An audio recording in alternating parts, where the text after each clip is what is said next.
Flight attendant Vanessa Howell just slapped 8-year-old Asian-American Lily Chen across the face on the Chicago to Los Angeles flight. Surrounding passengers gasped, shocked by Vanessa's action. But nobody could have predicted what happened. Next, when a woman stood up from first class, her gaze froze the air around them. "I'm Mei Chen, president of Trans-Pacific Airlines, and I've just acquired your airline. That's my daughter." Would this split second of rage destroy Vanessa's career, or was this just the beginning of something far worse? Before we dive into this shocking story of racial discrimination and its consequences, tell us where you're watching from. If you believe in justice and accountability, hit that like button and subscribe to stay updated on more incredible true stories that will leave you speechless. Vanessa Howell was a 29-year-old flight attendant who had been working for American Sky Airlines for the past 6 years. Once a rising star in the company, her career had stalled in the last 18 months, coinciding with the airline's financial struggles and restructuring efforts. What passengers didn't see behind her professional smile was a growing resentment toward Asian colleagues and passengers. This bitterness had taken root after Vanessa was transferred from her preferred international routes when her previous branch office was downsized. The company had replaced her team with predominantly Asian staff willing to work for lower wages, a fact that Vanessa couldn't forget or forgive. Today's flight from Chicago to Los Angeles wasn't just any assignment. It was a VIP route, rumored to have important executives on board, and a chance for her to showcase her skills and potentially secure a promotion back to international flights. Everything needed to be perfect. The flight had been uneventful until they hit turbulence over Colorado. As the seatbelt sign illuminated, Vanessa moved efficiently through the cabin, ensuring everyone was properly secured. That's when she noticed the young Asian girl in seat 23C, still playing with her tablet, seatbelt unfastened. "Excuse me, your seatbelt needs to be fastened now," Vanessa said with strained politeness.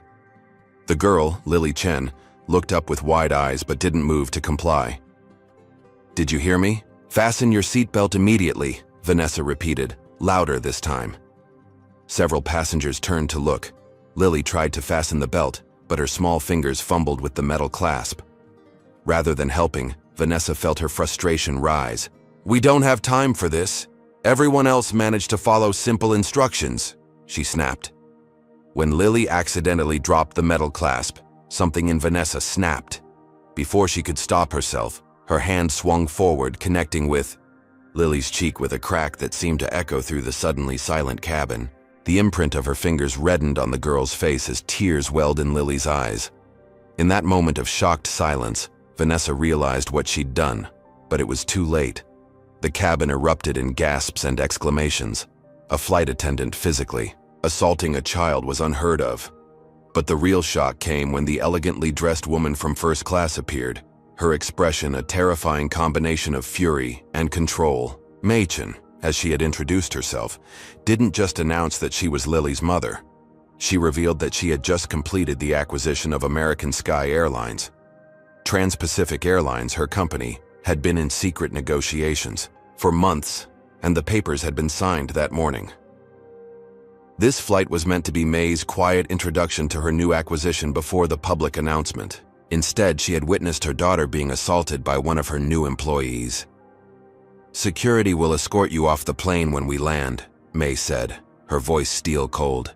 "And I promise you, Ms. Howell, this is just the beginning of what you'll face for putting your hands on my child." True to her word, when the plane touched down at LAX, airport security was waiting. Vanessa was escorted off first, her uniform no longer a symbol of authority, but a mark of shame. By the time she reached the terminal, her employee badge had been deactivated. Her phone was already buzzing with notifications. Someone had recorded the incident, and it was spreading across social media like wildfire. In a matter of hours, Vanessa Howell had become the face of racial discrimination in America, her name and image attached to headlines across the country. Within 24 hours of landing at LAX, Vanessa Howell's life had imploded spectacularly. The video of her slapping 8-year-old Lily Chen had been viewed over 12 million times. Every major news network ran the story, most with the headline, "Flight Attendant Assaults Asian Child." Social media users quickly uncovered Vanessa's personal accounts, finding and sharing screenshots of past comments where she had complained about foreigners taking American jobs and Asian invasion. In the airline industry, American Sky Airlines, now publicly announced as being acquired by Trans-Pacific, issued an immediate statement condemning Vanessa's actions and confirming her termination. The apartment complex where Vanessa lived received so many threatening calls that management delivered an eviction notice citing safety concerns for other residents. Her phone rang constantly with unknown numbers, journalists seeking comments, people leaving hateful messages, even death threats. Vanessa had become, overnight, America's most hated woman. Unable to return to her apartment, and with her bank account dwindling, her final paycheck withheld pending investigation, Vanessa checked into a cheap motel under her mother's maiden name. There, watching the news coverage of herself on a flickering television, she alternated between tears of self-pity and flashes of indignant anger. "They're making me out to be a monster," she whispered to the empty room. "One mistake and my entire life is over." After 3 days of hiding, with her savings nearly depleted, Vanessa made a desperate decision. She would fight back. An internet search led her to Richard Morgan, an attorney who specialized in wrongful termination cases and had a reputation for defending clients accused of racial insensitivity. His website featured testimonials from clients who claimed they had been victims of cancel culture and reverse discrimination. With nothing left to lose, Vanessa called his office and was surprised to get an appointment for that same afternoon. Richard Morgan's office was in a gleaming downtown skyscraper, a stark contrast to the motel where Vanessa had been hiding. The attorney himself was in his 50s, impeccably dressed in a tailored suit, with the confident demeanor of someone used to winning. "Ms. Howell," he said, gesturing to a leather chair across from his desk, "I've been following your case with interest." Vanessa sat down, hands trembling slightly. "Can you help me? I've lost everything. My job, my home, my reputation. All because of one moment when I lost my temper." Richard leaned back, studying her. "Tell me exactly what happened on that flight." For the next 20 minutes, Vanessa recounted her version of events, emphasizing Lily's non-compliance during turbulence, the potential safety risk, and her own exhaustion from overwork due to staffing shortages. With each sentence, her narrative shifted subtly, casting herself more as the victim of circumstances than the aggressor. The girl was ignoring safety instructions that could have endangered everyone on the plane, she concluded. "What I did was wrong, but the response has been completely disproportionate." Richard nodded, making notes. "And this Mei Chen, did you know who she was before the incident?" "Of course not. I had no idea she was anyone important, let alone the new owner of the airline. The acquisition hadn't even been announced to staff." This detail seemed to interest Richard significantly. He tapped his pen against his notepad. "So you were fired, without due process, by a new owner who witnessed a personal incident involving her own child, and then used her corporate power to destroy your career, and now you're facing public harassment and threats." He smiled for the first time. "Ms. Howell, I think we have a case here, not just for wrongful termination, but potentially for defamation and emotional distress. Trans-Pacific Airlines has deep pockets, and Mei Chen made this very, very personal." Vanessa felt hope stirring for the first time in days. "You think we could win?" "I think," Richard said carefully, "that Trans-Pacific Airlines might be very interested in making this go away quietly with a substantial settlement. They've just completed a major acquisition. The last thing they need is a prolonged legal battle that could affect their stock price." By the end of the meeting, Richard had agreed to take her case on contingency. He would only get paid if they won or settled. As Vanessa left his office, she felt something she hadn't felt since stepping off that plane. Power. She wasn't going to be destroyed so easily. Mei Chen might own an airline, but Vanessa still had fight left in her. Do you think Vanessa deserves a second chance, or should she face the consequences of her actions? Comment number 1 if you believe everyone makes mistakes and deserves forgiveness, or number 2 if you think her behavior was inexcusable. Don't forget to hit that like button if you're invested in seeing how this conflict unfolds, and subscribe. to catch every twist in this incredible story of power, prejudice, and revenge. Now, with a powerful attorney on her side, could Vanessa actually turn the tables on one of the most influential businesswomen in America? Or is she just digging herself into an even deeper hole? Richard Morgan wasted no time implementing their strategy. First, he arranged for Vanessa to appear on American Morning, a conservative news program known for its skepticism toward what they called woke culture. Seated across from the sympathetic host, Vanessa projected an image of contrition mixed with quiet indignation. "I made a mistake," she admitted, dabbing at her eyes with a tissue. "A momentary lapse in judgment that I deeply regret. But does one mistake justify destroying someone's entire life?" The host nodded encouragingly.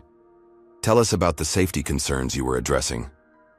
This was the angle Richard had carefully crafted, reframing the incident as a safety issue rather than a racial one. "We were experiencing severe turbulence," Vanessa explained, embellishing reality. "The seatbelt sign was on, and this child was not only unbuckled but moving around the cabin, endangering herself and potentially others. I had repeatedly asked her to sit down and fasten her seatbelt, but she ignored me." She lowered her voice. "I shouldn't have touched her, I know that. But in that moment, I was thinking about what could happen to her if the plane suddenly dropped. I reacted out of concern, not anger." It was a masterful performance that generated exactly the intended response. By that afternoon, Water Justice for Vanessa was trending, with thousands sharing their own stories of unruly passengers and thankless service jobs. Several former colleagues from American Sky came forward anonymously, claiming that staffing cuts had created impossible working conditions and that the airline had recently prioritized hiring Asian staff to appeal to the new ownership. Richard's next move was even more strategic.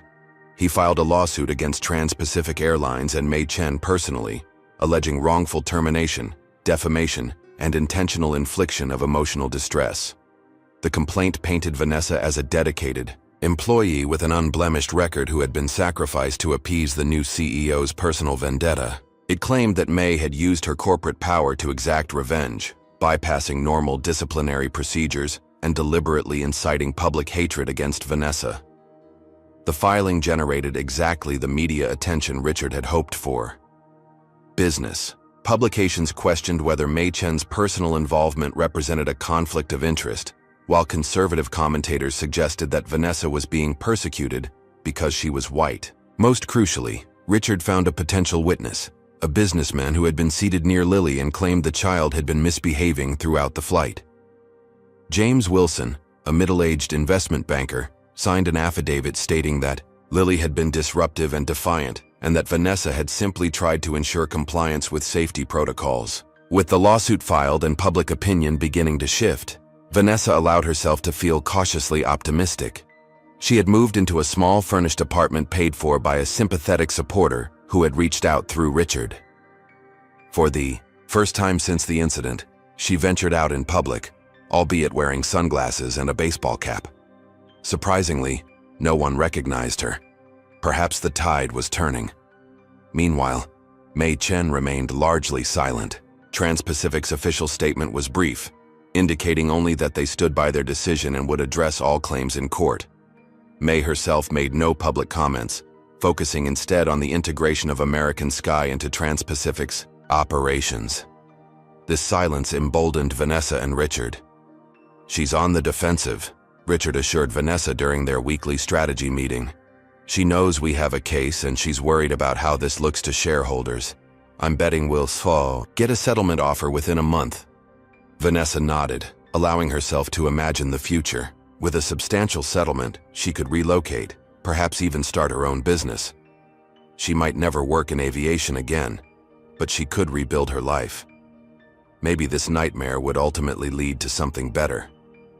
"What happens next?" she asked. Richard smiled confidently. "We keep the pressure on. I've arranged another interview for you next week, this time with a podcast that reaches millions. We continue building public support while my team prepares for discovery. We'll demand all communications related to your termination, which will likely reveal that proper procedures weren't followed." He leaned back in his chair. Trust me, Vanessa. Corporations hate prolonged public battles, especially during mergers and acquisitions. Mei Chen is a businesswoman first. She'll calculate the cost of fighting us versus settling, and settling will win. Vanessa left Richard's office feeling more empowered than she had in weeks. She stopped at a cafe for her first public meal since the incident, ordering an overpriced latte and allowing herself to browse real estate listings on her phone. Maybe somewhere on the East Coast, far from California, and the memories of that fateful flight. She was so engrossed in her planning that she didn't notice the whispers at first, or the surreptitious phone cameras pointed in her direction. It was only when she looked up and saw her own face on the television mounted on the cafe wall that reality came crashing back. The Chiron read, "Breaking news. New developments in flight attendant assault case." Mei Chen had finally broken. Her silence, and from the grim expression on the news anchor's face, Vanessa knew her newfound optimism had been premature. The press conference Mei Chen called was a masterclass in corporate communication and devastating counterattack. Held in Trans-Pacific's gleaming headquarters in downtown Los Angeles, it began with a calm, measured introduction from the company's chief legal officer. Then Mei herself took the podium, elegant in a tailored navy suit, her expression composed but determined. "I had hoped to address this matter solely through appropriate legal channels," she began, her voice steady. "However, given the deliberate misinformation being spread about this incident, I feel compelled to present the truth." With that, she nodded to someone off stage, and the large screen behind her illuminated.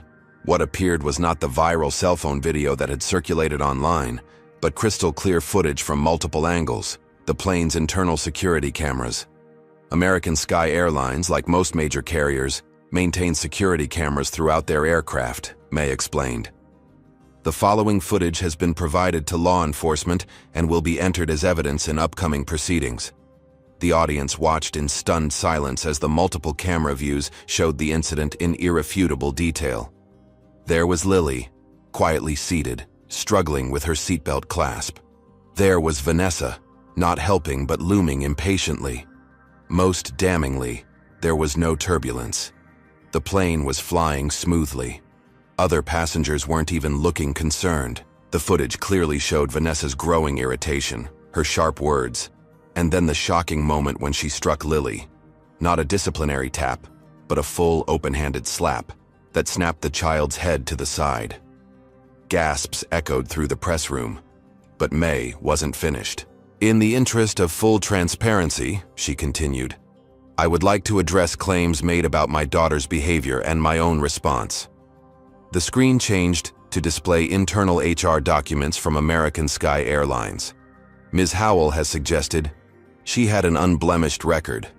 These records indicate otherwise. The documents revealed multiple complaints against Vanessa over the past 18 months. For rudeness to Asian passengers, for making derogatory comments about Asian colleagues, and for 2 previous incidents of excessive force when handling passenger baggage. All had been addressed with warnings rather than formal discipline, a fact that Mei noted will be examined in our internal review of American Sky's management practices. Next came James Wilson's business card and company profile, alongside records of substantial investments he had made in companies connected to Richard Morgan's previous clients.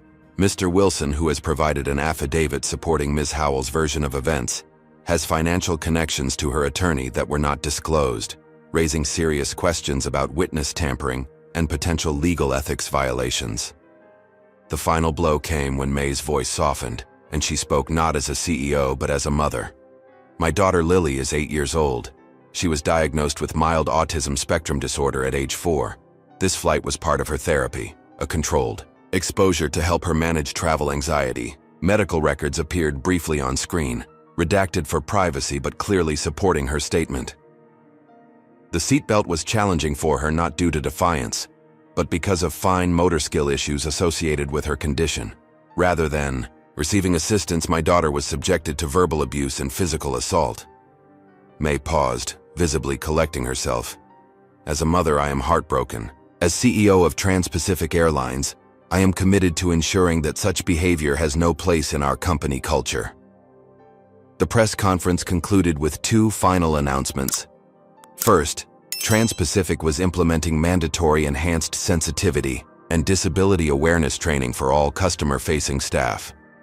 Second, they had filed a counter-lawsuit against Vanessa Howell for assault, defamation, and filing a frivolous lawsuit, with any damages awarded to be donated to autism advocacy organizations. The impact was immediate and devastating. Within hours, justice for Vanessa was replaced by justice for Lily. Richard Morgan's office issued a terse statement that he was reviewing the new information, but by evening, news broke that he had withdrawn as Vanessa's counsel, citing irreconcilable differences regarding case strategy. His parting gift was a bill for expenses already incurred, nearly $15,000. Vanessa watched the press conference alone in her apartment, feeling the walls closing in. Her phone buzzed with a text from her landlord. Someone had spray-painted child abuser across her door, and her lease was being terminated for creating unsafe conditions. As night fell, Vanessa gathered essential belongings into a single suitcase, knowing she couldn't stay. With nowhere else to go and her meager funds now further depleted by Richard's bill, she checked into a roadside motel on the outskirts of the city, paying cash to avoid using her name. As she lay on the sagging mattress staring at water stains on the ceiling, Vanessa felt utterly defeated. The carefully constructed narrative that Richard had built had been shattered in a single afternoon. Worse, her own embellishments and lies had been exposed, making any claim to sympathy now impossible. She had become not just a villain in the public eye, but a liar as well. Sleep eluded her as she scrolled through the relentless social media condemnation. Even former supporters were now distancing themselves, claiming they had been misled by her story. The few comments still defending her came from accounts so obviously racist that their support only further damaged her image. Around 3 in the morning, desperate and alone, Vanessa found herself on a website she would never have imagined visiting before. A radical organization called Americans First, known for its xenophobic stance and particular animosity toward Asian influence in American business. They had posted a supportive message about her case, calling it evidence of the Asian corporate takeover, and offering assistance to victims of reverse discrimination. In her darkest moment, with all legitimate avenues closed, Vanessa clicked "Contact Us" and began typing her story. The headquarters of Americans First occupied the entire 10th floor of an aging office building in downtown Los Angeles. Unlike Richard Morgan's sleek corporate environment, this space had a militia-like atmosphere. American flags adorned every wall, security cameras tracked all movement, and armed guards stood at strategic points throughout the office. Vanessa, sleep-deprived and desperate, had received a response to her late-night message within hours. The organization had not only offered to help, but sent a car to collect her from the motel. Now she sat in a leather chair across from Maxwell Reed, the founder and leader of Americans First. Reed was in his 60s with silver hair and the charismatic presence of a televangelist. His tailored suit and Ivy League accent contradicted the organization's blue-collar image, but Vanessa was past noticing such inconsistencies. "Ms. Howell," Reed said, sliding a glass of water across his mahogany desk, "your situation is precisely why our organization exists. What we're seeing is the systematic replacement of American workers with foreign interests, followed by persecution when anyone dares to speak up." Vanessa nodded eagerly. After days of being vilified, hearing someone validate her grievances felt like oxygen to a drowning woman. "They've destroyed everything," she said, voice cracking. "My career, my reputation, my home, all because of one mistake with that woman's child." Reed leaned forward. "Not a mistake, Ms. Howell. A setup." Vanessa blinked. "What do you mean?" "Think about it. Mei Chen, one of the most powerful businesswomen in Asia, happens to be on the exact flight where you're working, with her special needs child, conveniently right after she acquires the airline, and multiple cameras capture the perfect footage." He shook his head. "The odds are astronomical. This was planned, Ms. Howell. You were targeted as an example, a warning to all American workers who might resist the coming changes." The theory was outlandish, but in Vanessa's fragile state, it offered something her psyche desperately needed: absolution. If she was the victim of a conspiracy rather than the perpetrator of assault, Her actions became justifiable, even noble. "But why me?" she asked. "I'm nobody important." Reed smiled thinly. Random target, maximum effect. They needed a face for their narrative, and unfortunately, you fit their requirements perfectly. For the next hour, Reed outlined how Americans First could help her. They would provide legal representation through attorneys specializing in anti-discrimination, cases against American citizens. They would arrange secure housing in a building owned by a sympathetic supporter. Most importantly, they would make Vanessa the public face of their new campaign. Take Back America. "The mainstream media has abandoned you," Reed explained. "But our network reaches millions of Americans who understand what's really happening in this country. Your story, properly told, could be the catalyst for real change." Vanessa hesitated. Even in her desperate state, she recognized the extreme nature of Reed's organization. "I'm not political," she said carefully. "I just want my life back." Reed's smile didn't reach his eyes. "Ms. Howell, let me be clear. Your old life is gone. Trans-Pacific and Mei Chen have seen to that. Even if you disappeared tomorrow, changed your name, moved to another state, the internet never forgets. Your only path forward is through us." He slid a contract across the desk. "We'll cover all your expenses, provide media training, and pay you a monthly stipend of $5,000. In return, you become the spokesperson for our Asian Corporate Invasion Awareness campaign." Vanessa stared at the document, aware she was making a deal with the devil, but seeing no alternative. Her bank account was nearly empty. She had nowhere to live, and no prospective employers would touch her. With shaking hands, she signed. Within days, Vanessa Howell's transformation began. Americans First moved her into a luxury apartment in a secure building. Their media team gave her a carefully crafted new narrative, one that positioned her as a whistleblower against Asian corporate influence rather than a perpetrator of racial violence. They provided coaching on public speaking, wardrobe consultants, and a personal security detail. 3 weeks after the disastrous press conference that had destroyed her previous defense, Vanessa emerged on Patriot's Voice, a far-right streaming channel with millions of followers. Gone was the remorseful, tearful woman from her appearance with Richard Morgan. This Vanessa was polished, confident, and righteously angry. "What happened on that flight was unfortunate," she told the sympathetic host, "but it has exposed something much bigger than one incident. Americans are being systematically pushed out of our own industries by foreign interests who don't share our values or respect our rights." The interview was just the beginning.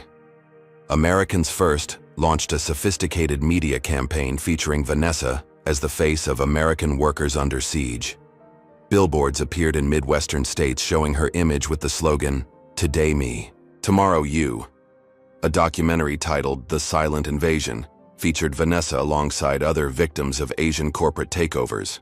Appearances on podcasts and YouTube channels followed, each one reaching deeper into constituencies receptive to xenophobic messaging.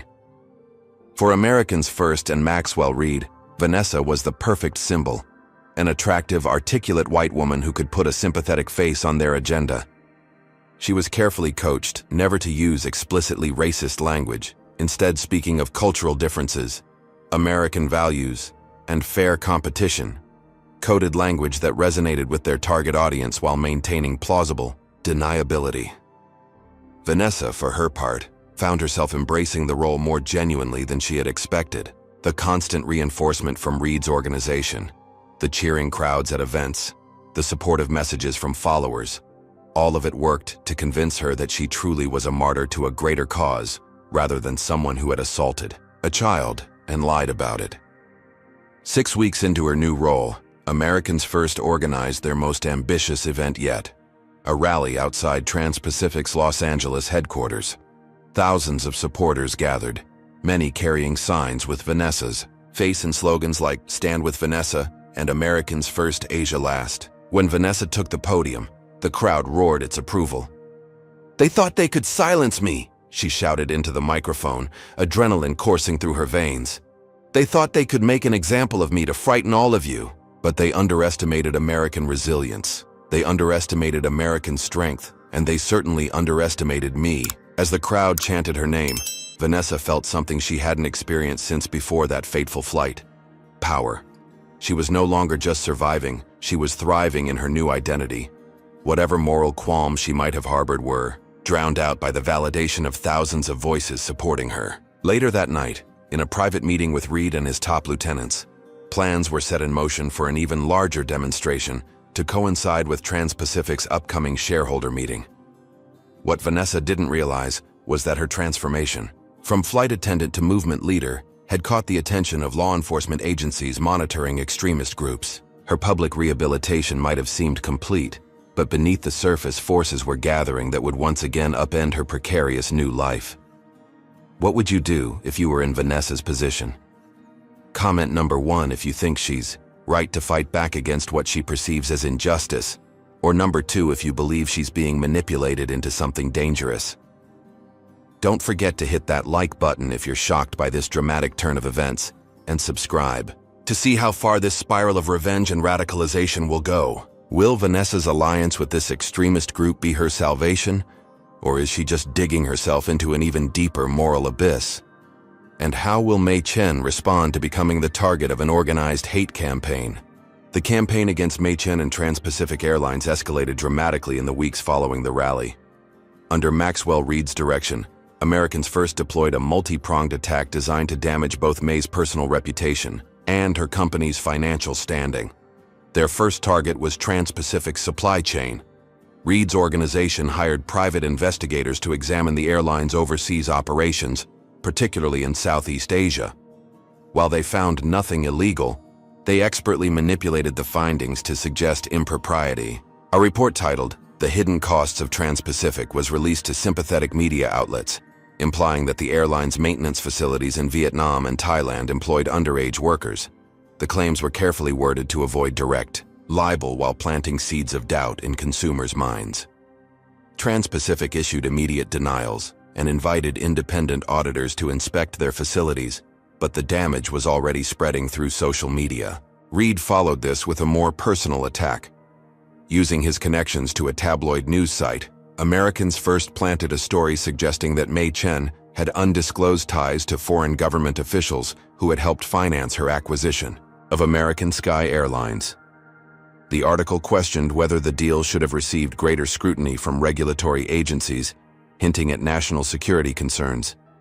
Though the allegations were baseless, they gained traction in certain political circles, prompting a senator known for hawkish views on China to call for an investigation. Most disturbingly, Reed assigned a team to gather intelligence on Lily Chen. "The child is her vulnerability," he told Vanessa during a strategy session. "Mei Chen portrays herself as a protective mother, but she's using her daughter as a shield. We need to challenge that narrative." Vanessa shifted uncomfortably. "What exactly are you planning?" Reed smiled. "Nothing illegal, I assure you. Just some counterintelligence to balance the story." What Reed didn't share was that he had hired private investigators to follow Lily to her school and therapy appointments. These investigators used telephoto lenses to photograph the child from a distance, particularly seeking moments when she might be having emotional difficulties. It took 3 weeks, but eventually they captured what Reed considered a winning shot. Lily having what appeared to be a meltdown in a playground, pushing another child who had approached her.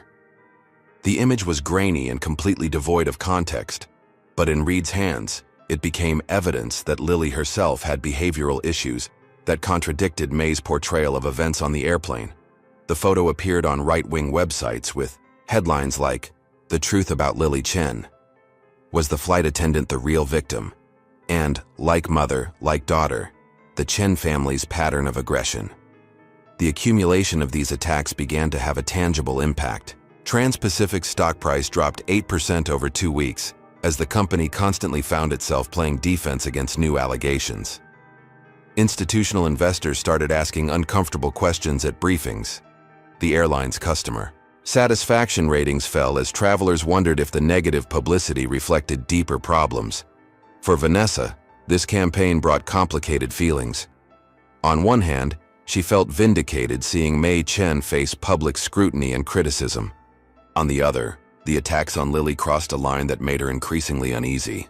During her appearances, Vanessa carefully avoided mentioning the child directly, focusing instead on what she called May's abuse of corporate power and anti-American business practices.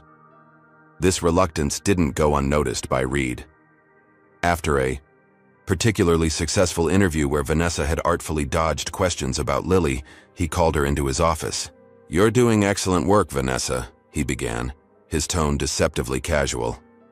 "Our supporters are connecting with your story in ways we hadn't even anticipated. But I've noticed you seem hesitant to address certain aspects of our campaign." Vanessa maintained a neutral expression. "I'm focusing on the corporate angle because that's what resonates most with audiences." Reed leaned forward. "The personal angle is equally important. The Chen girl is the linchpin of her mother's narrative. If we don't challenge that, we're fighting with one hand tied behind our back. She's 8 years old, Maxwell, and she has autism. There are lines even I won't cross." Something cold flickered in Reed's eyes. There and gone so quickly, Vanessa almost missed it. "No one is attacking a child, Vanessa. We're simply presenting facts that Mei Chen has deliberately hidden. That's called journalism." He slid a folder across the desk. "Our rally at Trans-Pacific's shareholder meeting is in 2 weeks. I need you fully committed to our message." Inside the folder was a revised speech for the rally, one that directly questioned Lily's behavior on the plane and suggested her autism diagnosis might have been exaggerated or even fabricated for sympathy. Vanessa closed the folder without commenting. "Will that be a problem?" Reed asked, watching her carefully. Vanessa thought of her luxury apartment, her restored public image, the financial security she now enjoyed, all provided by Reed and Americans First. "No problem," she said finally. "I'll deliver the message." But as she left Reed's office, Vanessa felt a growing discomfort. In her darkest moments after the incident, she had convinced herself that she was the victim, that her actions on the Thai plane had been justified. Now preparing to publicly attack a vulnerable child, those rationalizations felt increasingly hollow. That night, alone in her apartment, Vanessa opened her laptop and for the first time since joining Americans First, searched for information about autism spectrum disorder. She spent hours reading accounts from parents and medical professionals, watching videos of children like Lily navigating a world that often misunderstood them. By morning, something had shifted in Vanessa's understanding, though she wasn't yet ready to acknowledge what it meant for her role in Reed's organization. The rally was coming, and she had a decision to make, one that would determine not just her future, but potentially Lily's as well.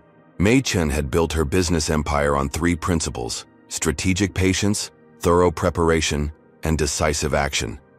While Americans First launched their public attacks, she had remained largely silent, a calculated restraint that some misinterpreted as weakness. Behind the scenes, however, Mei had assembled an elite team of cybersecurity experts, investigators, and legal strategists who were methodically building a counteroffensive. The team operated from a secure floor in Sabaidin, Trans-Pacific's headquarters, nicknamed the Situation Room by staff. Here, screens monitored Americans First's activities across platforms, analysts traced financial connections, and former intelligence professionals mapped the organization's structure.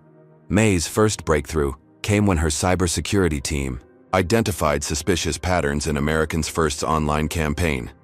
The supposedly grassroots support, thousands of social media accounts amplifying their message, showed telltale signs of coordination. Further investigation revealed that many accounts originated from the same server farms used by professional disinformation operations. "They're buying artificial engagement," May's head of security explained, pointing to clustering patterns on a digital map. "At least 60% of their online support isn't real people." This discovery was valuable, but insufficient. May needed something more concrete to neutralize the threat Americans First posed to her company and her daughter. She found it through an unexpected source, a junior employee in Americans First's media department who had become increasingly uncomfortable with the organization's tactics. The employee, disturbed by plans to target a child with autism, made contact with Trans-Pacific's anonymous ethics hotline. What began as a trickle of information soon became a flood. The whistleblower provided internal emails, strategy documents, and most damaging of all, recordings of private meetings. One recording captured Maxwell Reed explicitly discussing the fabrication of evidence against Trans-Pacific. "We don't need proof," Reed could be heard saying. "We just need enough smoke to make people think there's fire." Another revealed Reed's true motivation: revenge for a business defeat. "Mei Chen outbid me for American Sky when the board chose her offer over mine. This is business, pure and simple. The racial angle just gives us better traction with our base." The most disturbing recording detailed Reed's plans for the upcoming shareholder meeting rally. It wasn't intended as merely a protest, but as a provocation designed to create violent confrontation that would damage Trans-Pacific's public image and potentially endanger May and Lily, who were scheduled to attend. Armed with this evidence, May moved decisively. First, she contacted federal authorities regarding the planned violence at the shareholder meeting. Next, her legal team prepared comprehensive lawsuits against Reed personally and Americans First as an organization, citing defamation, conspiracy, harassment, and endangerment of a minor. Most strategically, May reached out to legitimate business organizations and anti-extremism nonprofits to form a coalition against hate groups using economic grievances to promote racial division. 3 days before the planned rally, May called a press conference. Unlike her previous media appearance, this one was held in the Trans-Pacific boardroom with no advance notice to the press about its purpose. Only after journalists were seated did May enter, flanked by her legal team, representatives from partner organizations, and most surprisingly, 3 former members of Americans First, who had agreed to testify about the group's methods. "Today is not about defending Trans-Pacific Airlines," May began, her voice steady. "It's about exposing a dangerous operation that uses legitimate economic anxieties to promote division and hatred." Over the next hour, May methodically dismantled Americans First's campaign. She played selected recordings of Reed's private comments, displayed internal documents showing deliberate fabrication of evidence, and presented financial records revealing that Americans First was primarily funded not by grassroots donations, but by a small group of wealthy investors with financial interests competing directly with Trans-Pacific. Most powerfully, she highlighted the organization's targeting of her daughter. "As a business leader, I expect criticism and competition," May said, emotion briefly breaking through her composed exterior. "But when an organization hires adults to stalk and photograph an 8-year-old child with special needs, then uses manipulated images to attack that child publicly, they have crossed a line that demands response from all of us who value basic human decency." The former Americans First members then shared their experiences, describing how the organization had shifted from legitimate advocacy for American workers to increasingly extreme positions driven by Reed's personal vendettas. They confirmed that many supporters had been misled about the group's true agenda and methods. The press conference concluded with announcements that would shatter Reed's operation. Federal authorities had opened investigations into Americans First for several potential criminal violations. Major donors were publicly withdrawing support. Most immediately, a judge had granted a temporary restraining order prohibiting the organization from holding their planned rally or engaging in any activities within 500 yards of Trans-Pacific properties or employees. As media coverage of the press conference spread, the reaction was swift and devastating for Americans First. Stand With May began trending nationally, eclipsing the organization's hashtags. Business leaders across the political spectrum issued statements condemning the targeting of a child. Former supporters distanced themselves from the group, many expressing shock at the evidence presented. By evening, Americans First had canceled their rally, citing security concerns rather than acknowledging the legal prohibition. Their social media accounts fell silent, except for a brief statement claiming May's evidence was fabricated, a claim that few found credible, given the extensive documentation presented. At Americans First headquarters, chaos reigned. Staff members were seen leaving with personal belongings as rumors spread of imminent FBI raids. Several major funders had pulled financial support, freezing the organization's accounts.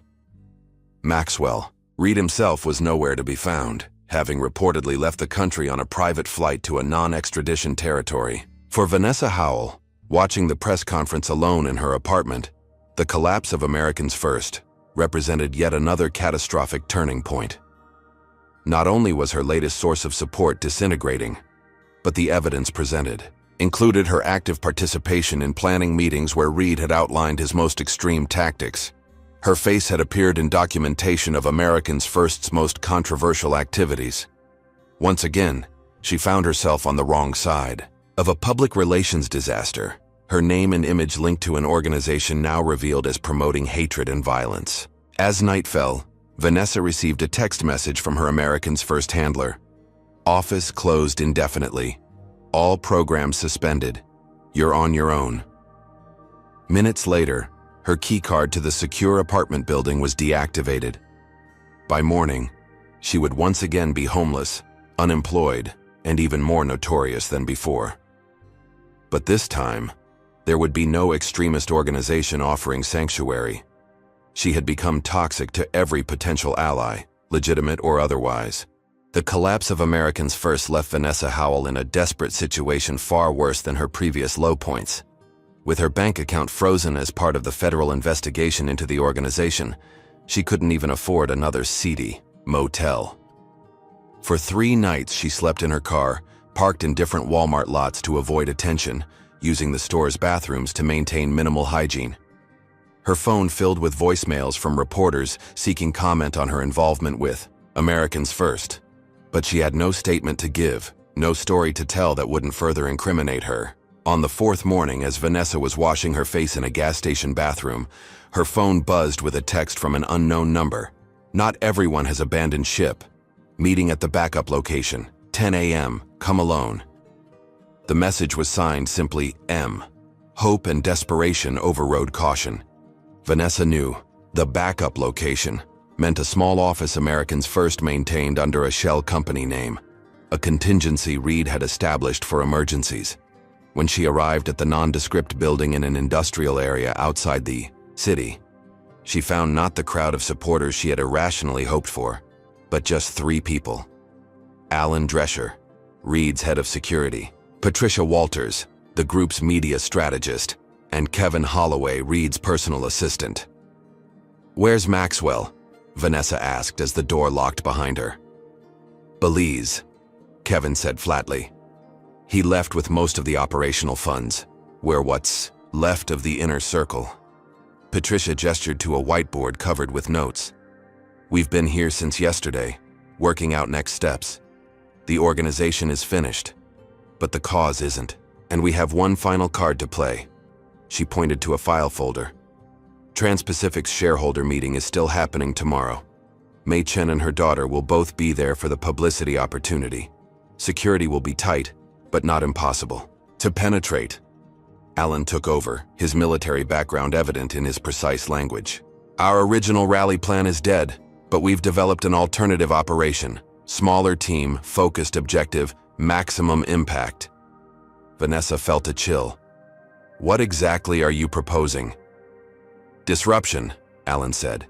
"Not violence," he added quickly, noting her expression, "but something dramatic enough to salvage our message and force Trans-Pacific back on defense." He opened the folder to reveal blueprints of the convention center where the shareholder meeting would take place, along with security rotations and entry points. "How did you get these?" Vanessa asked.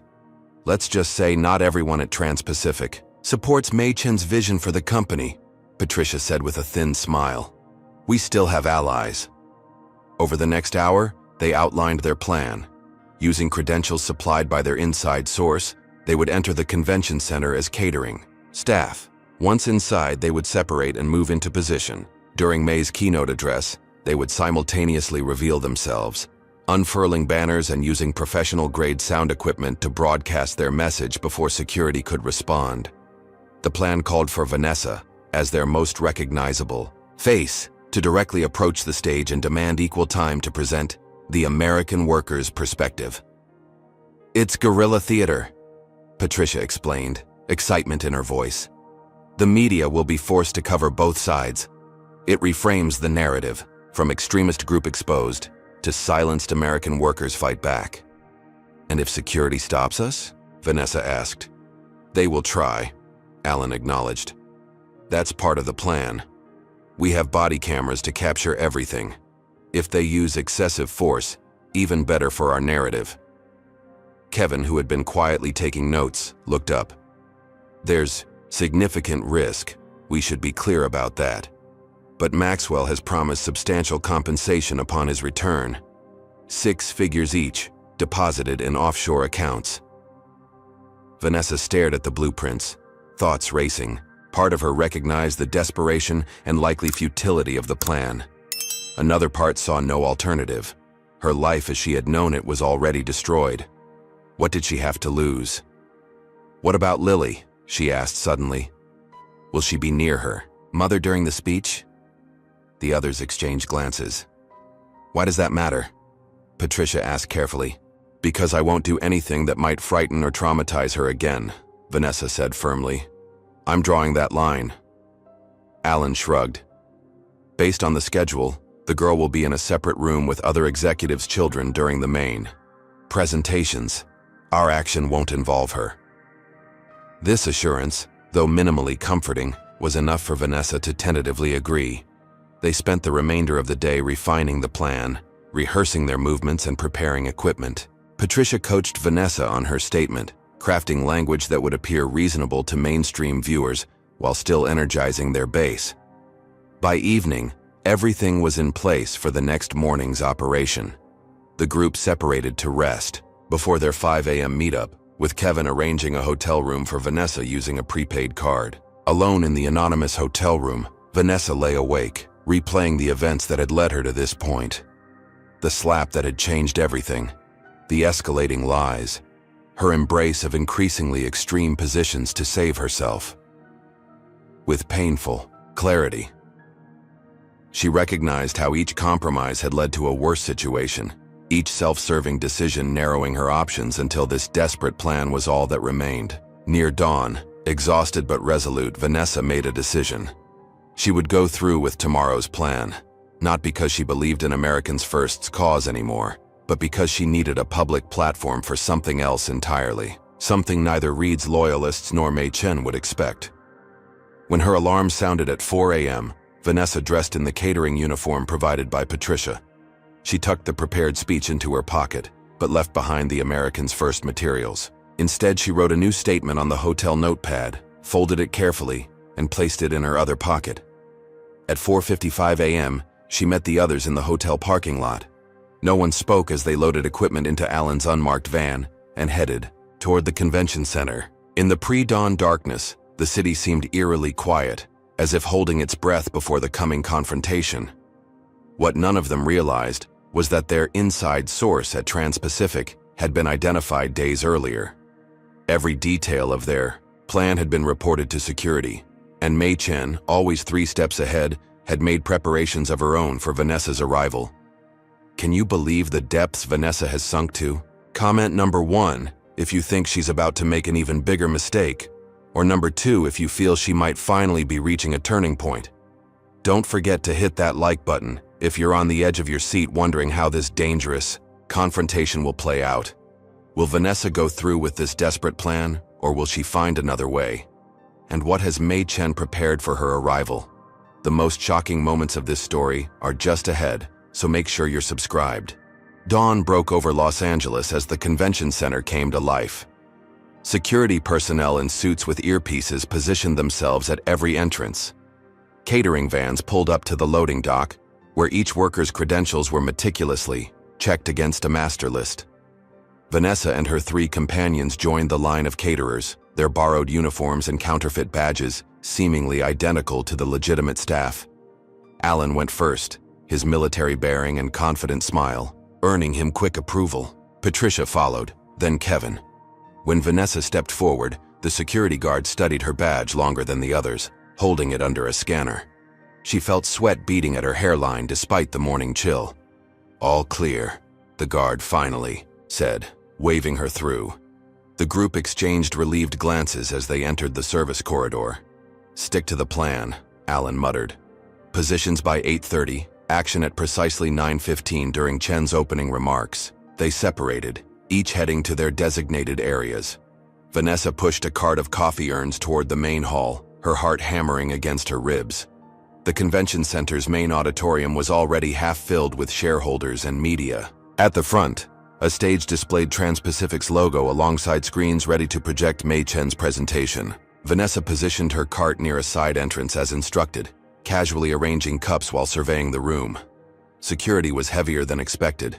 Personnel at every door, some openly wearing tactical gear.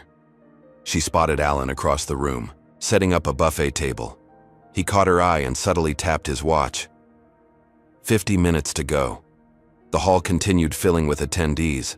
Corporate executives in expensive suits mingled with institutional investors and financial journalists. Vanessa noticed several faces she recognized from Americans First's target lists, prominent Asian American business leaders whom Reed had specifically vilified in their campaigns.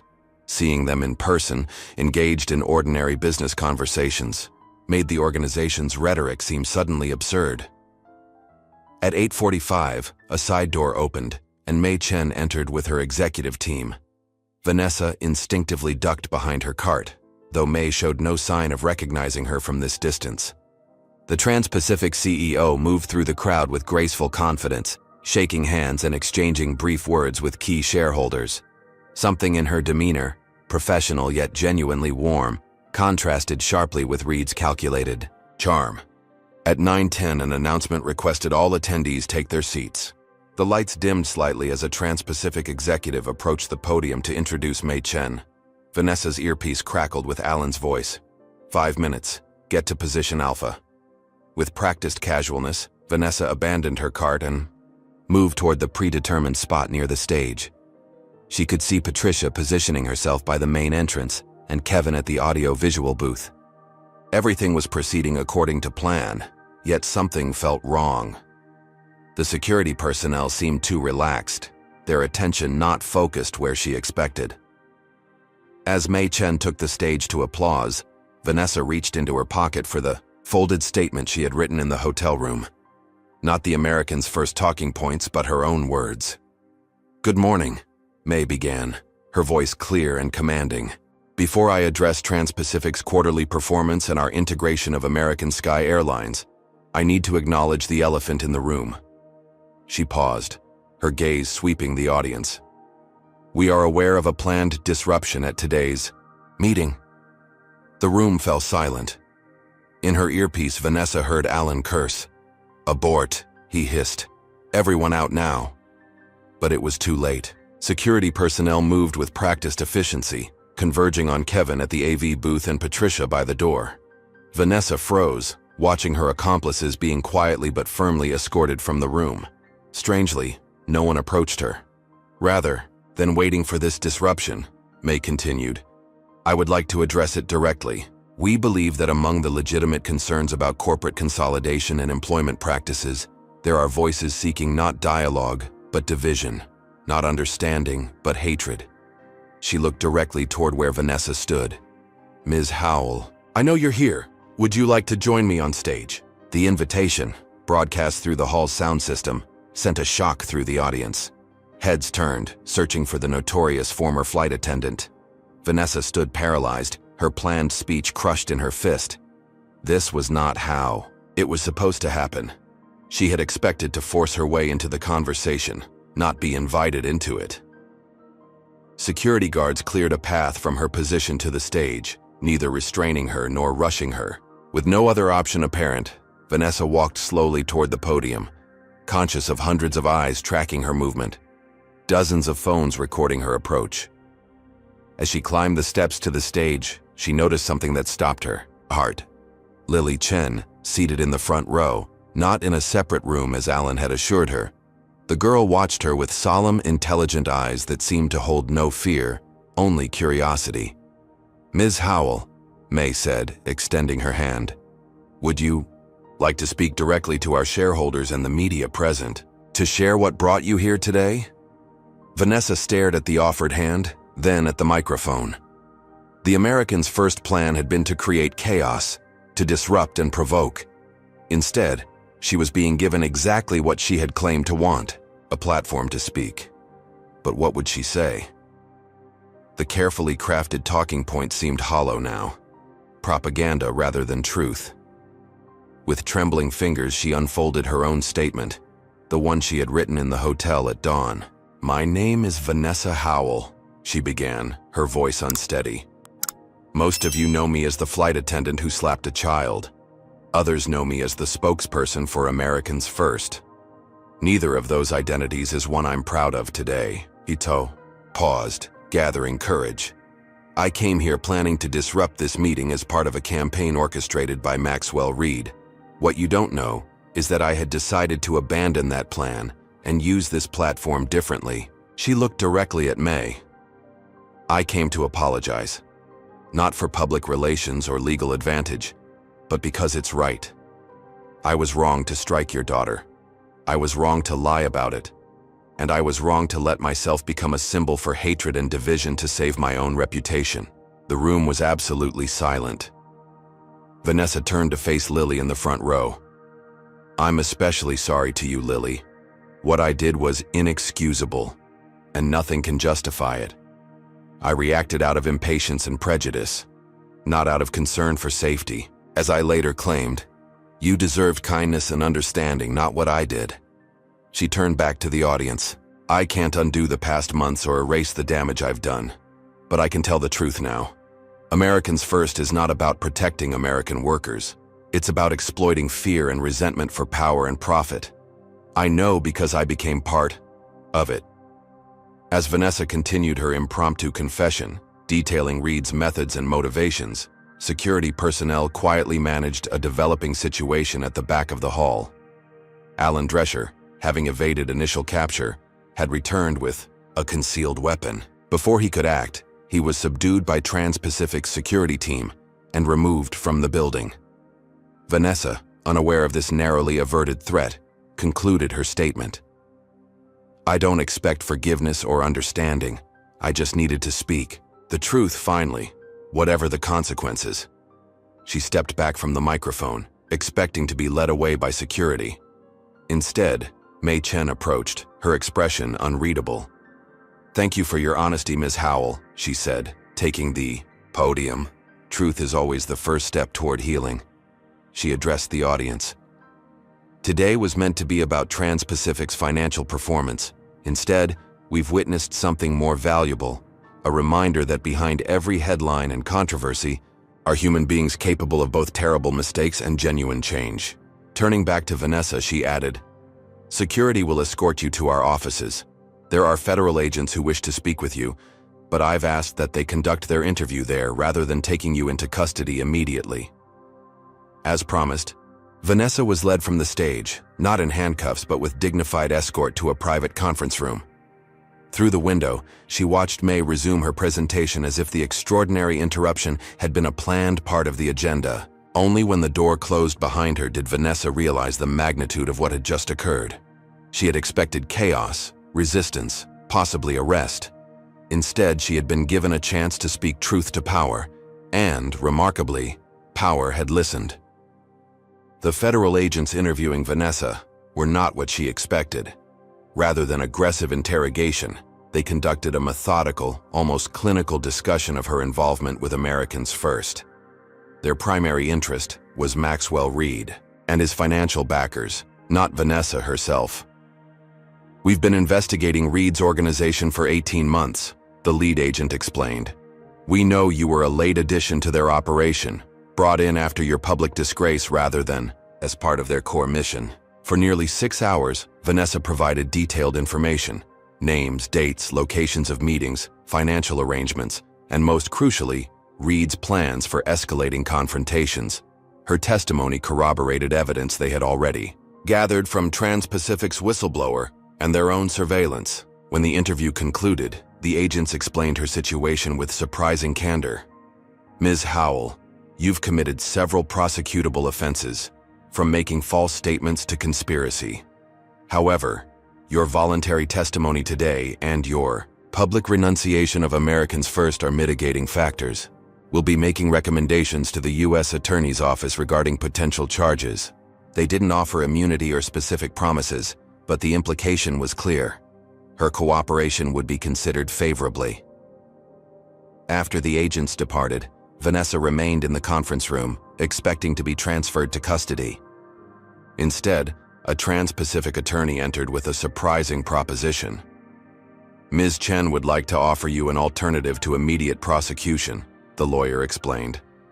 She's spoken with the authorities about a deferred prosecution agreement. In exchange for your continued cooperation with investigations into Americans First and participation in a restorative justice program, criminal charges would be temporarily suspended. The terms were strict.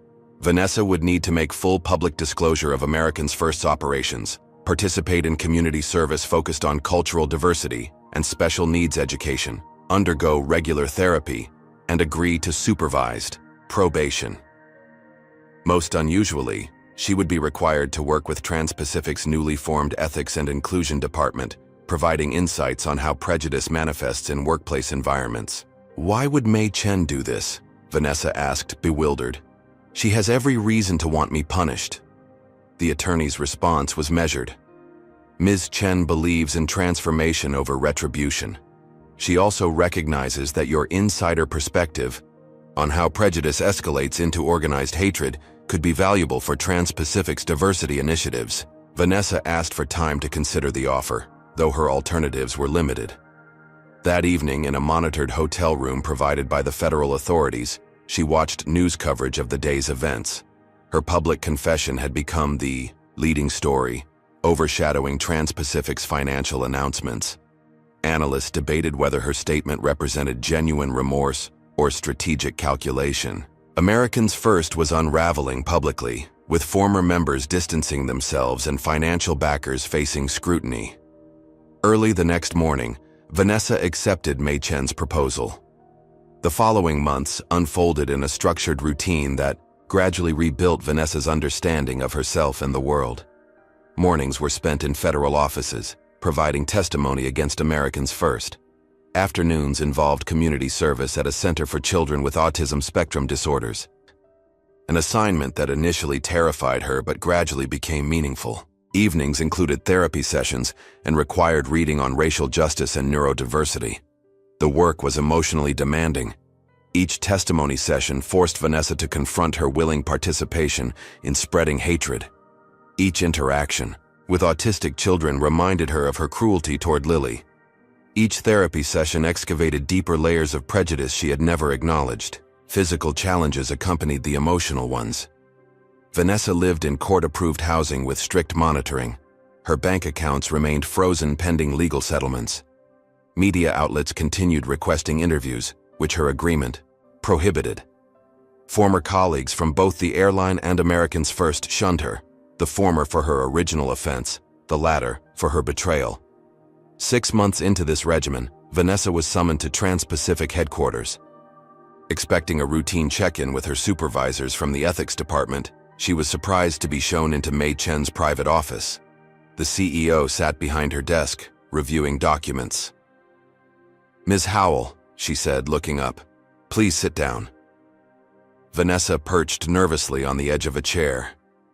This was their first direct interaction since the shareholder meeting.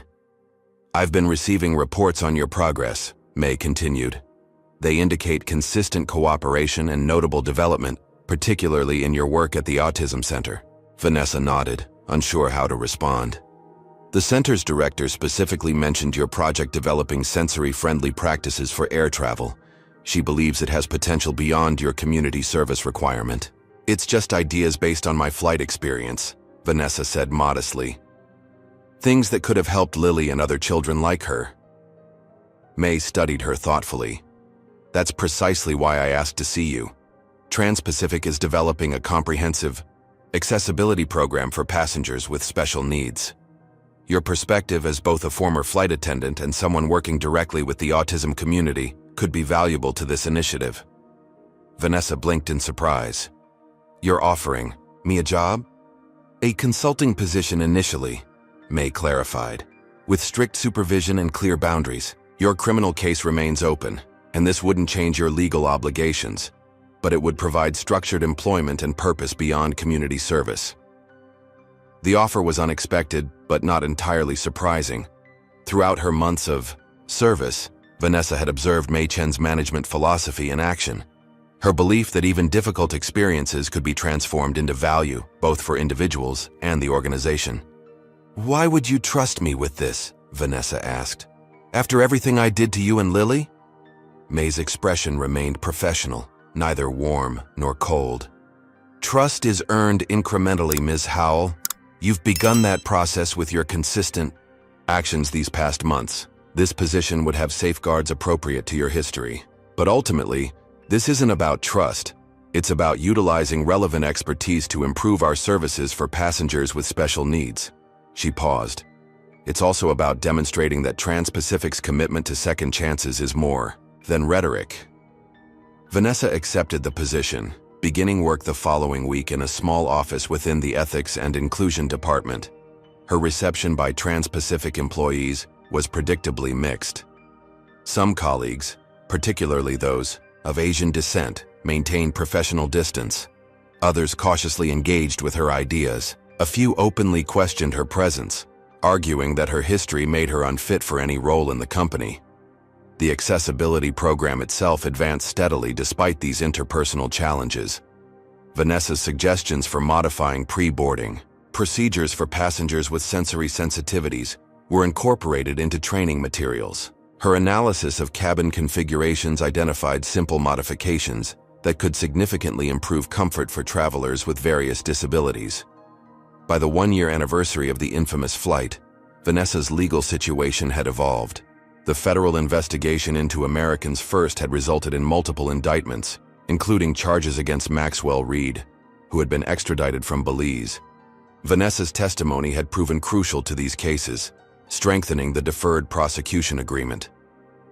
Most civil lawsuits against her had been settled through structured payment plans that would claim a percentage of her income for years to come.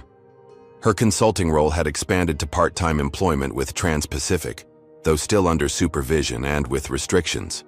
On the personal front, therapy had helped Vanessa recognize the deep-seated prejudices that had influenced her actions and enabled her to be manipulated by Reed's organization. She maintained a modest apartment, lived frugally to meet her financial obligations, and had developed a small circle of acquaintances through volunteer work, though nothing approaching close friendship.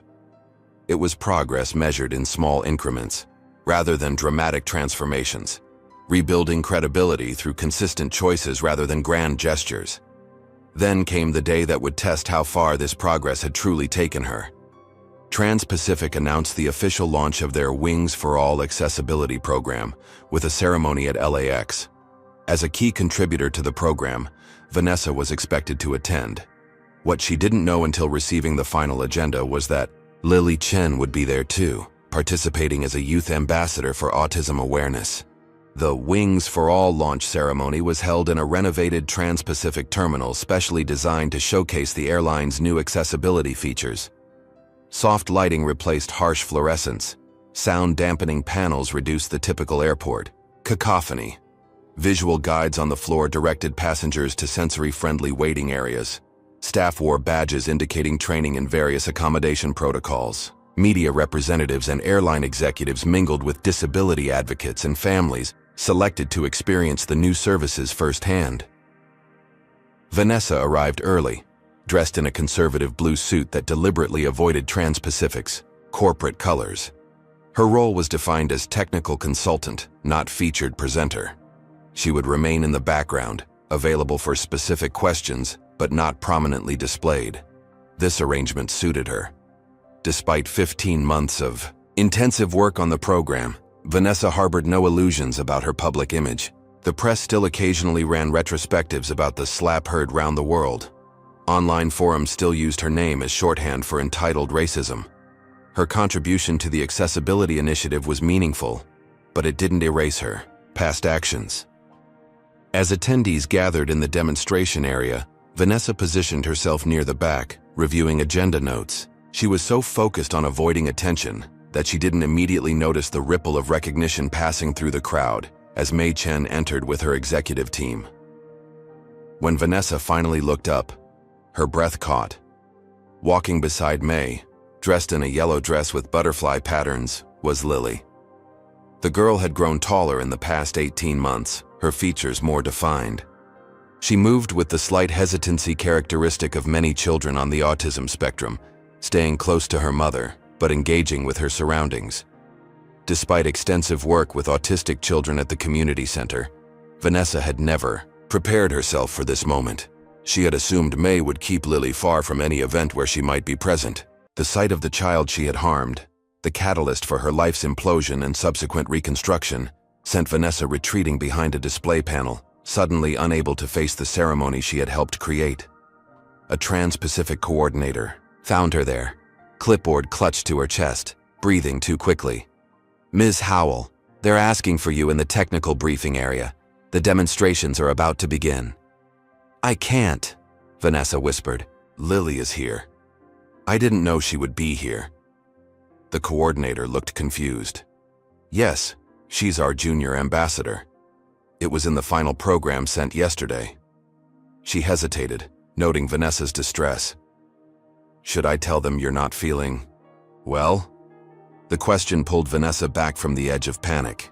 After everything, the public disgrace, the months with Americans First, the federal investigations, the community service, the therapy, the gradual professional rehabilitation, would she still run away when actually faced with the consequences of her actions? "No," she said finally. "I'll be right there. I just need a minute." When Vanessa joined the technical team, she kept her focus strictly professional. The demonstration proceeded smoothly, with staff showing how new pre-boarding procedures accommodated passengers with sensory processing challenges. Visual communication cards, noise-canceling headphone availability, and dedicated quiet spaces were highlighted as program innovations. Throughout the presentation, Vanessa maintained studiedly natural behavior while hyper-aware of Lily's presence in the front row. The girl seemed genuinely interested in the demonstration, occasionally whispering questions to her mother. She showed no signs of recognizing Vanessa, who had changed significantly in appearance since their encounter. Her formerly highlighted blonde hair, now its natural brown, her makeup minimal, her posture less commanding.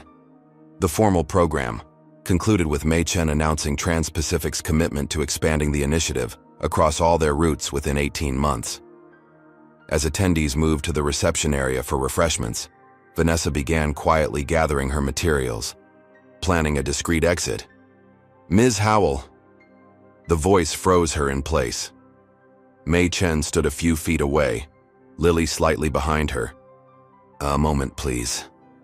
Vanessa nodded mutely, unable to form words.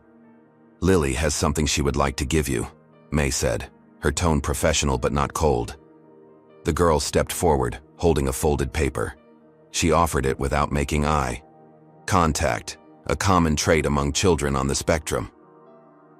"Thank you for making planes better for kids like me," she said, clearly reciting practiced words. Vanessa accepted the paper with trembling hands. "You're very welcome, Lily," she managed to reply. The girl retreated immediately to her mother's side. "My daughter has been working with the accessibility team for 6 months, May explained. When she learned about your contributions to the sensory guides, she wanted to acknowledge them." Vanessa carefully unfolded the paper. It contained a child's drawing of an airplane with specialized features labeled in neat handwriting. Quiet zone, picture cards, special headphones. In the corner was written, "Thank you from Lily C." It was a simple gesture, clearly encouraged by adults working with the girl, yet profoundly affecting. Vanessa looked up, struggling to maintain composure. "I never expected. Thank you for allowing her to participate in the program." May's expression remained measured. Lily's involvement serves multiple purposes. It provides valuable perspective from a user with actual sensory processing challenges. It helps her develop social skills through structured interaction. And it demonstrates our commitment to inclusion at all levels of our organization. She paused, including those with complicated histories. The implication was clear. Lily's participation, and this interaction, was both practical and symbolic. Just as the girl was learning to navigate challenging social situations, Trans-Pacific was modeling how to incorporate rehabilitation and reconciliation into its corporate practice. "The program wouldn't exist without your experience," May continued. both your professional knowledge and your personal journey, that deserves acknowledgement despite our history." Vanessa swallowed hard. "I still don't understand why you've given me these opportunities. Most people in your position would have pursued maximum punishment," May considered this. "Punishment alone seldom creates value, Ms. Howell. Your skills and insights, properly directed, have helped create a program that will benefit thousands of passengers." She glanced at Lily, who was examining a display of communication cards, with intense focus. Besides, holding on to anger requires energy better invested elsewhere. Before Vanessa could respond, they were interrupted by a Trans-Pacific executive needing May's attention for an important media interview. With a brief nod of farewell, the CEO departed, guiding Lily gently with her. Left alone, Vanessa carefully refolded the drawing and placed it in her portfolio. The encounter had lasted barely 2 minutes but represented a milestone she had never expected to reach. Direct acknowledgement from the Chen family that her efforts toward rehabilitation had meaning. That evening, Vanessa received an email from Trans-Pacific's HR department. The message was brief but significant. Her status was being upgraded from consultant to regular employee, with the title Accessibility Program Specialist. The probationary tag that had marked her position since joining the company had been removed. The salary remained modest, the restrictions on media contact still applied, and her legal obligations continued unchanged. But the implied message was clear. Her transition from notorious public figure to functional professional had reached a new plateau. As Vanessa absorbed this development, she reflected on the long, painful journey from that moment of lost control on the airplane. She had experienced public vilification, embraced extremism as a defense mechanism, participated in organized hatred, and finally confronted the depth of her own prejudice. The cost had been enormous: financial security, professional reputation, personal relationships. Yet somehow, through a combination of others' unexpected grace and her own halting efforts at redemption, she had found her way to this unexpected place. Not forgiven exactly, but allowed to contribute meaningfully despite her history. Vanessa pinned Lily's drawing above her desk, not as a trophy of reconciliation, but as a daily reminder of both consequence and possibility. The girl had moved forward from trauma to contribution. Perhaps in their different ways, they both were, learning to navigate a world more complex than either had initially understood. 3 years after the incident that defined her life, Vanessa Howell stood backstage at Trans-Pacific's corporate headquarters, reviewing her presentation notes one final time.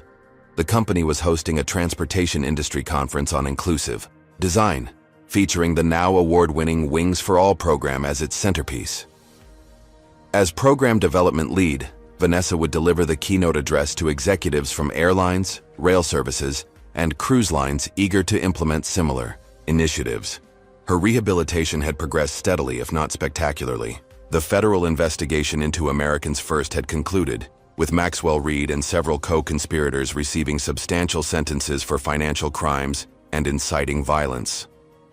Vanessa's testimony had proven crucial to these convictions, and her deferred prosecution agreement had transitioned to probation with community service requirements. Professionally, she had found unexpected fulfillment in accessibility work, discovering that her airline experience combined with hard-earned empathy created valuable expertise. Her role had expanded to include developing training protocols for flight crews and consulting on cabin design modifications. The media occasionally still referenced her past, but increasingly as context rather than focus. Former flight attendant Vanessa Howell, known for a 2022 incident involving discriminatory behavior, now leads industry-recognized accessibility initiatives. Personally, Vanessa lived modestly. Most of her income still went toward legal settlements and restitution payments. She maintained limited social connections, primarily through professional contacts and volunteer work. Dating remained complicated by her notorious history, which inevitably emerged in internet searches. She had learned to live with these limitations, finding meaning in work, rather than seeking to reclaim the life she had lost. As Vanessa made final preparations for her presentation, she noticed increased activity at the auditorium entrance. Mei Chen had arrived with Trans-Pacific's executive team for the opening session. Beside her walked Lily, now 11 years old.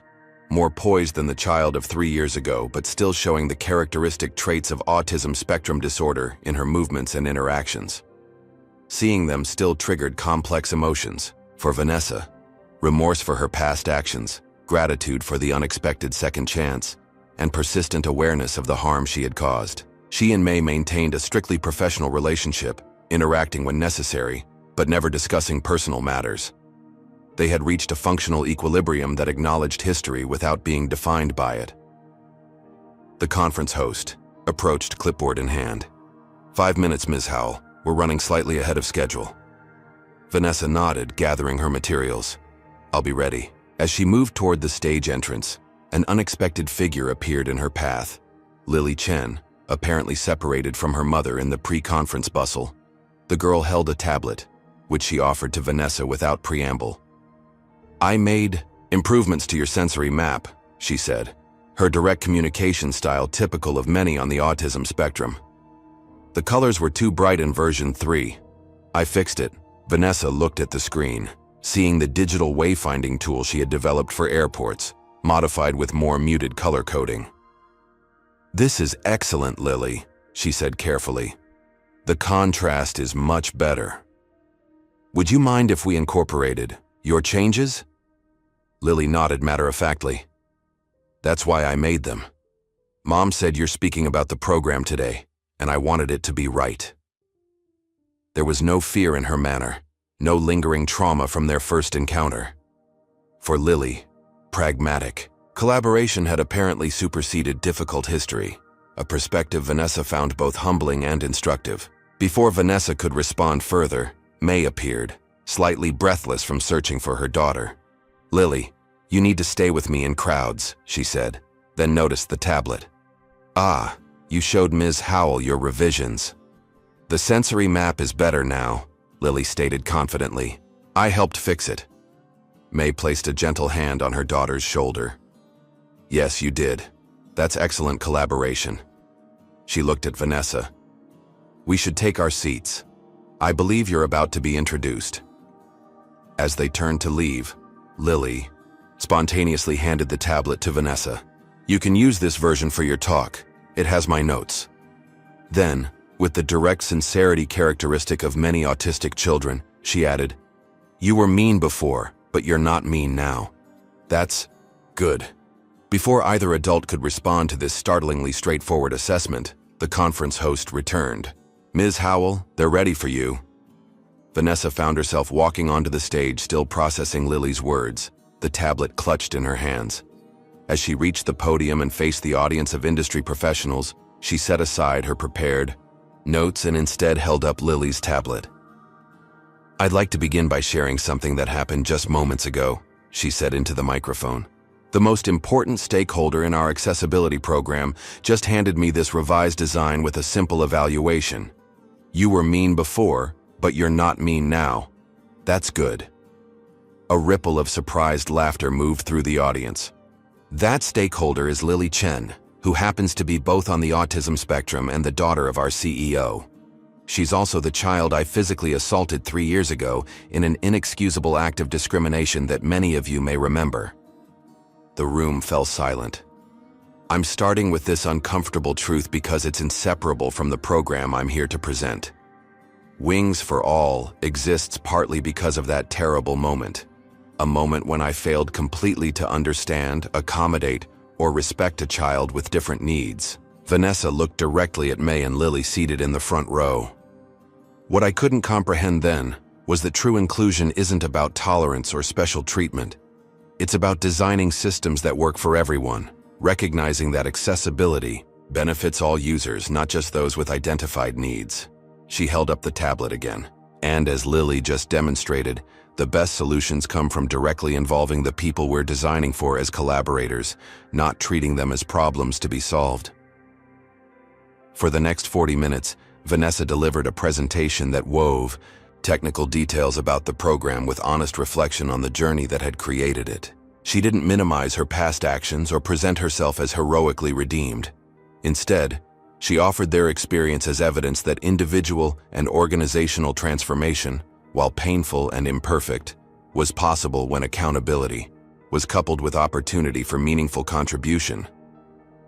As she concluded, Vanessa found herself making an unplanned addition. "Someone recently asked if I regret what happened 3 years ago," she said, her voice steady. "I regret my actions every day, the harm I caused, the hatred I enabled, the division I deepened. But I'm profoundly grateful for what those terrible choices ultimately taught me." She looked again at Lily, who was examining a small fidget toy with intense concentration, apparently uninterested in the adult conversation around her. "I learned that our worst moments don't have to define us permanently if we're willing to face them honestly. I learned that meaningful redemption comes through creating value for others, not just seeking forgiveness for ourselves. And most importantly," she added, "I learned that sometimes the most powerful evaluation comes in the simplest terms. You were mean before, but you're not mean now. That's good." The applause that followed was respectful rather than enthusiastic, appropriate for a presentation that had acknowledged difficulty rather than celebrated triumph. As Vanessa left the stage, she passed Mei Chen, who was preparing to deliver the next address. Their eyes met briefly, and Mei gave a small, professional nod, not friendship or forgiveness, but acknowledgement of a shared commitment to building something worthwhile from painful beginnings. It was enough. Vanessa took her seat in the far audience, placing Lily's tablet carefully on her lap. The hateful woman who had struck a child in a moment of prejudice and impatience no longer existed. Neither did the defensive figure who had embraced extremism to avoid accountability, nor the broken person who had finally confronted her own failings. In their place was someone more humble, more thoughtful, and ultimately more useful. Not because she had been forgiven, but because she had been allowed to contribute despite being unforgiven. It wasn't a fairy tale ending with neat resolution. It was something messier but ultimately more valuable. Evidence that even the worst human impulses could, with sufficient effort and opportunity, be redirected toward creating systems that worked better for everyone. As Mei began speaking about Trans-Pacific's broader commitment to inclusive design, Vanessa found herself thinking of Lily's disarmingly simple assessment. "You were mean before, but you're not mean now." Perhaps that was as much redemption as anyone could reasonably hope for. Not erasing the past, but building something better in its wake. This story of Vanessa Howell's journey teaches us several profound lessons about human nature and redemption. First, it demonstrates how quickly prejudice can escalate from a momentary lapse in judgment to embracing hateful ideologies when we refuse to take responsibility for our actions. Vanessa's spiral began with a single impulsive act, but deepened as she sought to justify rather than acknowledge her mistake. Second, it highlights how vulnerable we all are to manipulation when desperate. Americans First didn't create Vanessa's prejudice, but they expertly exploited it, showing how extremist groups transform personal grievances into organized hatred. Third, the story illustrates that true redemption isn't found in forgiveness or wiping the slate clean. Rather, it comes through acknowledging harm done, accepting consequences, and channeling energy toward creating value for others. Vanessa's rehabilitation wasn't about escaping punishment, but about redirecting her skills toward meaningful contribution. Perhaps most importantly, this narrative reminds us that systems often work better for everyone when designed with the most vulnerable in mind. The accessibility program that emerged from this painful history benefited all passengers, not just those with identified needs. A powerful metaphor for how addressing discrimination creates more functional societies for everyone. Real change is rarely dramatic or complete. It happens in small increments of daily choice and consistent effort, not grand gestures or perfect transformations. As Lily simply put it, "You were mean before, but you're not mean now." That's good. What moment in this story resonated most with you? Was it Vanessa's initial mistake, her manipulation by Americans First, May's decision to offer rehabilitation rather than just punishment, or Lily's straightforward assessment at the end? Comment below with the part that struck you deepest and why. Have you ever witnessed someone make a genuine transformation after doing something harmful? Or have you experienced your own journey of accountability and change? Share your thoughts in the comments. If you believe in the power of redemption through meaningful contribution rather than just punishment, hit that like button and subscribe to our channel for more stories that explore complex human journeys and the possibility of change even after terrible mistakes. Thank you for watching this difficult but important story. May we all find the courage to face our prejudices honestly and the wisdom to build something better in their wake.